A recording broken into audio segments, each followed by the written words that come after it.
I am your host, Julie Palumbo, and today we have a very special guest, Tara Kfoury from the R.I.V.E.R Consulting Group, and we are going to welcome Tara to tell us all about R.I.V.E.R Consulting, how it helps students and adolescents, and welcome to the show, Tara. We're so happy to have you here. Thank you for having me. It's a pleasure. So Tara, why don't you tell us what R.I.V.E.R stands for and how it got started? Thank you. This is a good question. R.I.V.E.R Consulting actually started right when I was writing my dissertation at Lesley University in Cambridge. And where it came out of is when I was studying to complete my educational leadership doctorate, I didn't see any or recognize any educational classes that actually address non-suicidal self-injury, which was part of my dissertation. Non-suicidal self-injury, like cutting, burning, starvation, etc. All these were negative coping strategies that children, especially teenagers, were engaging in. And I just recognized that there was no education available for educated administration, whether they're teachers, nurses, etc., staff, unless you went into a nursing program or you went into a social work program. So R.I.V.E.R started to actually invent itself, where R.I.V.E.R, the R stands for recognizing. So recognizing there is an issue, recognizing a child who is harming themselves or feeling effects of anxiety or distress or suicidal ideation. The I came out of identifying a pathway that would be successful at intervening. So I stands for identification and intervening in that child's life.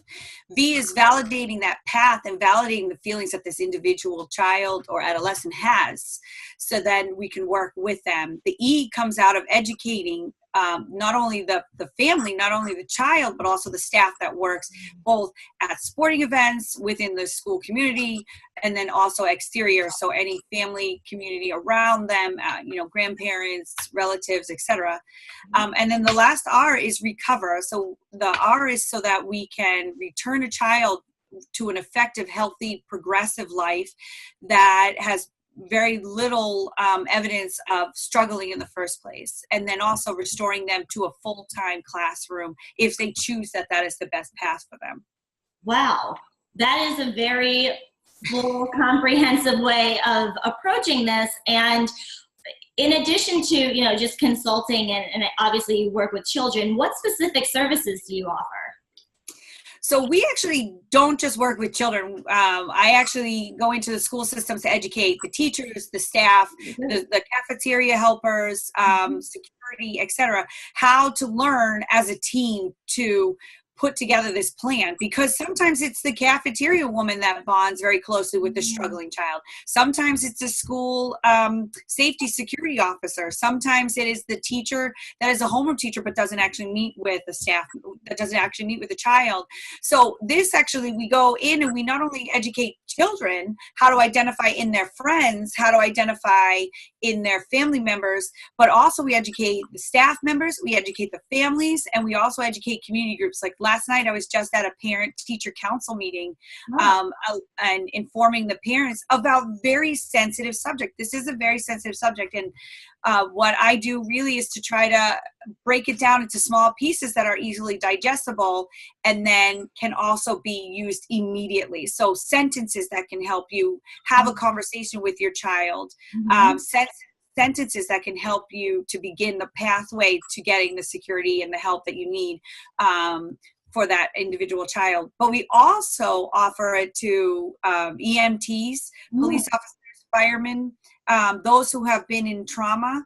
I just spoke with a woman this week about possibly joining along with her husband, who goes in for goes into schools and other educational environments that helps them recover from an active shooter or having traumatic events that actually occur within the school. If there's a suicide within a school, within a workplace, etc., how to deal with the steps that follow. Yeah, I cannot imagine how much has changed just in the past decade, given the amount of school shootings that are occurring annually that just weren't a thing years ago. And I can't imagine the trauma that the students feel not only, seeing it on the news and hearing it happen literally where they go every day, but then they now have drills. So that's alarming, that they have to practice it. And is it real? Is it not? I can't imagine the impact on that one occurrence alone on these children and their emotional, just their emotional well-being. Right. The sad part is the drills are great because they're teaching children how to react to an active shooter, which should not even be part of our vernacular in the first place. But with that being said, the schools are taking responsibility. They are planning the security. They are actually, there was an article last week that was published that said how much schools are now spending on security. Mm-hmm. However, the drills, the security pricing, that's great. Mm-hmm. But what are you going to do to address the trauma? Yep. The next step, or the more important step, is at this point, if we don't address the trauma that could be, you also have to understand that this is building anxiety in children. And the anxiety is a thought. It's not a fear of the actual threat. Mm-hmm. It's the thought of this possibly occurring. So we're creating more anxious children. We're creating more anxious staff members. I really do project having a loss of educators in the next few years because of this, because this is not what teachers actually went to school for, and this is not what they trained for, and this is not what they may be able to do. Remember, not everybody has the fight instinct or the flight instinct. Some are deer in headlights, and actually freeze. So you have to really be honest with yourself as a superintendent, as a school committee. What is the full picture for these individuals? It's great to have a security officer, fantastic. But that security officer, like in the past, could have been shot, and then there's your line of defense. Yeah. What you need to is also to address mental illness, address trauma, address anxiety, and the issues that these children are facing that would cause them to feel so lonely, so isolated that they would come into a school. Yep, exactly. I thank you so much for focusing on that, because that has obviously, like I said, increased in recent years. And even if it didn't happen within your school or within your town, we're all aware of the news and social media. So it's not like we're unaware of what happens. And I can imagine that plays a role. And that leads me to my next question. Have you seen a change in this NSSI, so the non-suicidal self-injury, over the past few years? Has there been a change in that trend at all? Statistically, I want to say yes, but I'm a little bit hesitant to say yes fully, because non-suicidal self-injury, unlike what is previously said or might not even be talked about, it's a very private illness. It really does, where self-harm actually occurs is usually in a personal bathroom or bedroom, sometimes, in school, but it is done without other people being around, and it's hidden. So most of it is literally in places that no one will see. So their secret is hidden. With that being said, I think maybe there's more awareness. We're growing with awareness. So maybe the increase in statistics is apparent because we're growing in awareness and we're dealing with mental illness now. Mm-hmm. And we're starting to break the stigma. We're starting to talk about it. But I'm not 100% sure that it wasn't there before. I just don't know if people knew enough about it, or even knew where it could happen, or to look, underneath the arms in hidden places of your body. So there is a trend. It is visible. It is becoming more predominant at a younger age as well. So when I first started my dissertation in 2013, the number was I started with 10 to 14 years old, and now I'm hearing about cases that are as young as 7 and 8, which is one of my children is that age right now. So I can't imagine her doing that. Yeah. But we're also exposed to so much more sooner than when I was younger. And I think it just, all of that impact, all of that anxiety, is starting to really trickle down to our children. And so, yes, it may be that there are more individuals harming themselves than ever before. Mm-hmm. But I'm not 100% on that bandwagon to say that it wasn't there before. We just didn't know about it. So what are some signs that we could look for if a child is imposing this self-inflicted injury? a lot of times you won't see, unless they're more comfortable with harming themselves, you won't see it in the initial stages. So you have to be a little bit more aware of how they react when it's shorter clothing time. For example, they want to wear tank tops. A girl who has worn tank tops every single day of her life and then all of a sudden will not be in a tank top without having something over it, or having a long sleeve t-shirt when it's very hot out. Other signs, they are losing weight. They look a little bit more malnourished than they normally would, which is a sign that could be that they have engaging in non-suicidal self-injury through the form of anorexia or bulimia. You want to notice their fingers. In between the webs of their fingers, you might see little pinpoints or scar marks. That's another place that children just gently put their pencil in or pen in or a thumbtack, whatever it is, to self-harm. You want to really, a nurse and a school teacher and a parent and community, you want to look in the places that you wouldn't think. Where you put deodorant on, underneath the arm is a very huge spot. In between the inner thighs is a big spot. Because these are hidden underneath the belly button where your pants line go. These are spots that you will see. You'll also see the child become a little bit more detached. So a child who is normally very social, very active, very talkative in class has become slowly withdrawn. You'll notice a child who used to love watching television, a television program with the family, has decided to go inside their room and stay by themselves with a tablet. These are signs that many parents say, oh, they're just being adolescents, but I think once you sit down and you really start to put it all together or write it down in a journal, you'll notice that these signs start to add up.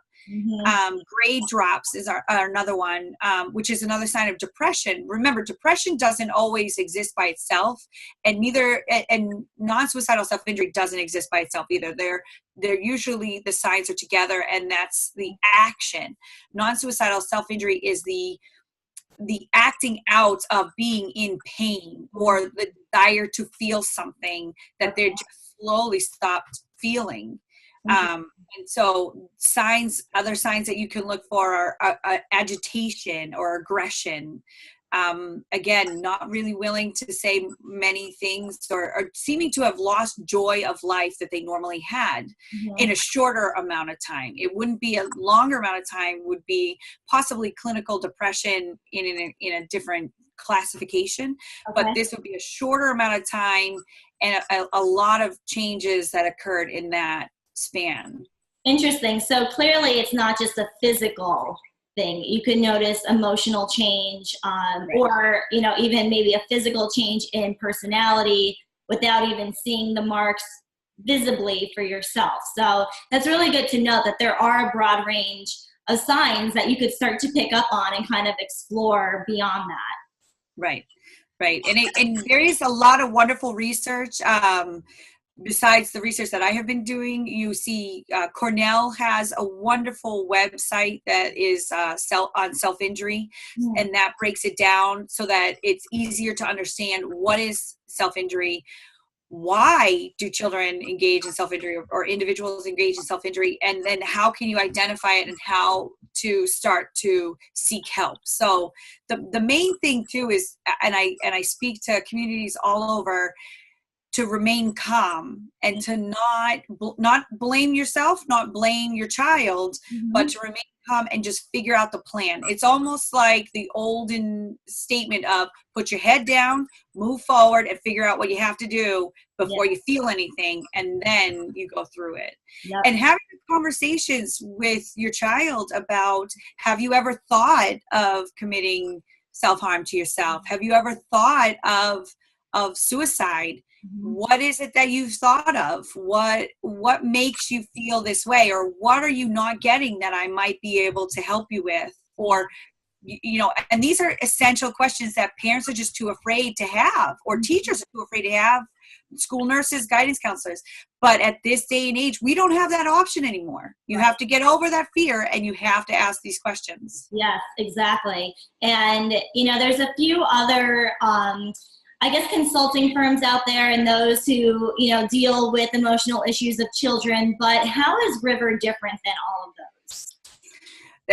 It's a specialized consulting firm, so it gets thrown into a lot of educational consulting pots. Mm-hmm. But initially we are there to educate on self-harm, what leads up to self-harm, how to understand being in a person's feet that is self-harming, that is engaging in self-harm, whether it be through addiction, promiscuous behavior, excessive drinking, or eating disorders of some sort. We are very rare. I only know of one other person that really specifically deals with non-suicidal self-injury in a community setting. So we are brand new. We're paving the way, and we really just want to get the word out that it's okay to have these conversations. We do not shy away from small conversations or large conversations. We do not shy away from professional development in schools.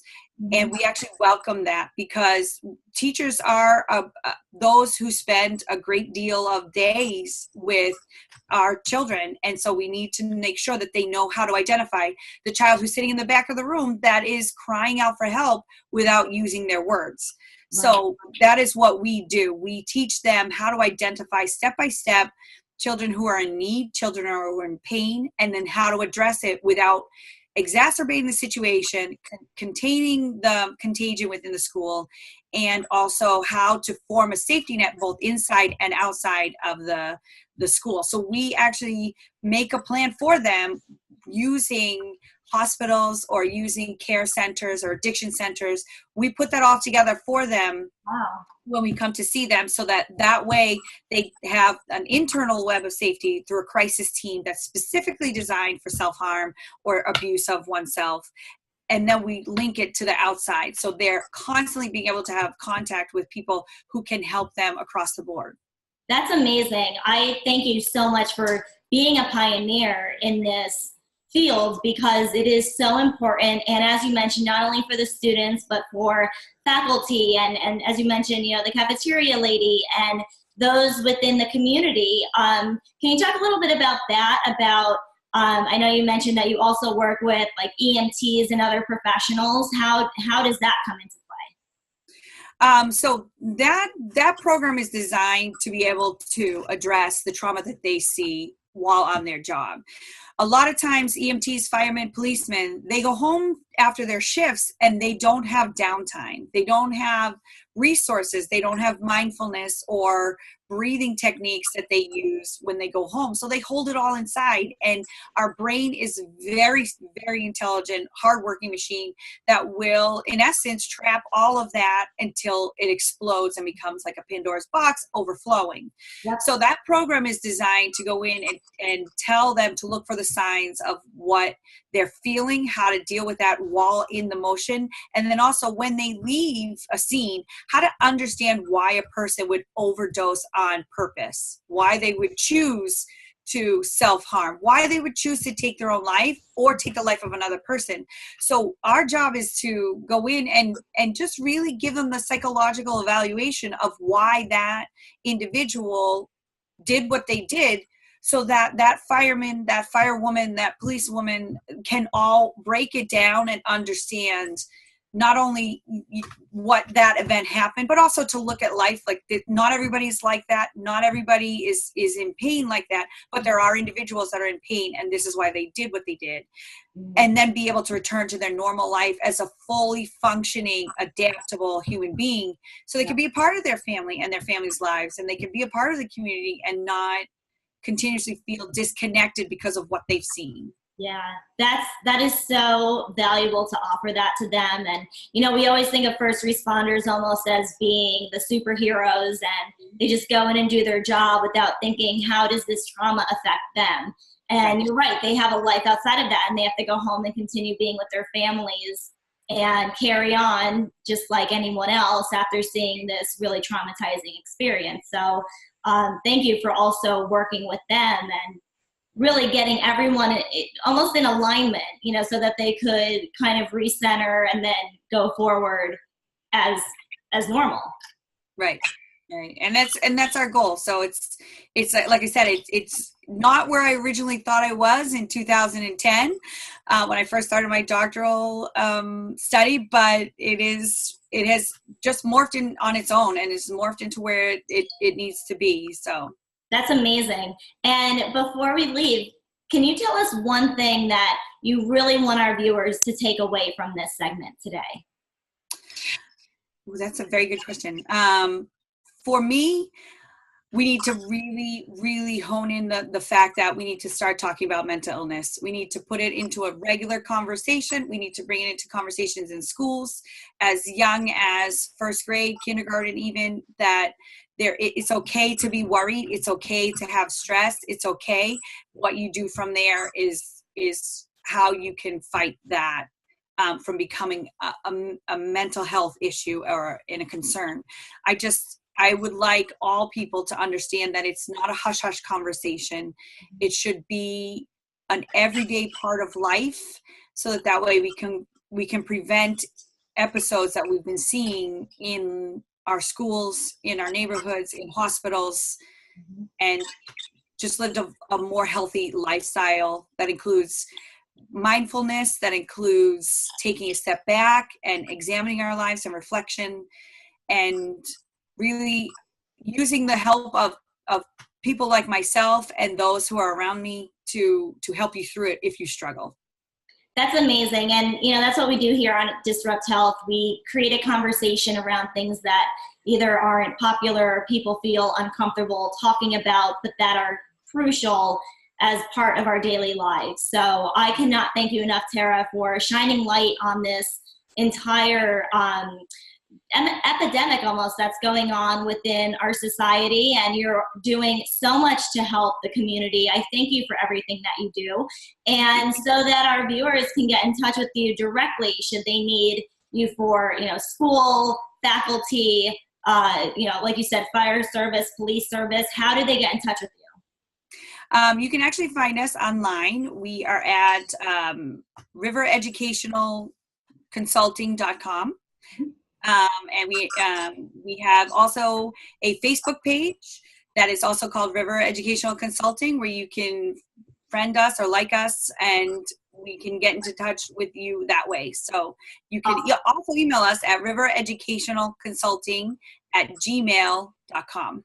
Perfect. And your social media handle will be underneath on this broadcast, so everyone could start following you on social media as well.